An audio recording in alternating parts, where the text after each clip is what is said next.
তো hello guys, welcome back to my channel. তো তোমরা সবাই কেমন আছো? আশা করি সবাই খুব ভালো আছো। আর চলে আসলাম দেখো রেডি টেডি হয়ে একদম কলেজে। আর কলেজে তোমার লাইব্রেরি থেকেই আজকে ভিডিওটা স্টার্ট করলাম।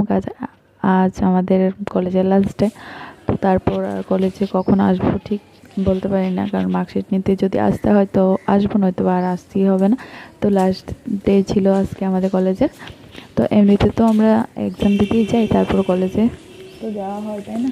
তো তারপরে আর আজকের পর আর যাওয়া কবে হবে তাও জানি না, আর যাওয়া মনে হয় না হবে। তো তার জন্য আমি তোমাদেরকে আমাদের কলেজটা একটু ঘুরিয়ে তোমাদেরকে দেখিয়ে দেওয়ার চেষ্টা করছি। অ্যাকচুয়ালি আমাদের কলেজটা কিন্তু ছিল খুবই সুন্দর আর একটু ন্যাচারাল ন্যাচারাল ছিল। এখন আছে দেখো চতুর্দিকে একটু গাছ, মানে গাছপালা ছিল। তারপর এখানে একটা ছোট্ট একটা পুল ছিল, যেখানে তোমার অনেকগুলো গোল্ড ফিশ ছিল। এটা খুবই সুন্দর ছিল, খুবই সুন্দর। দেখো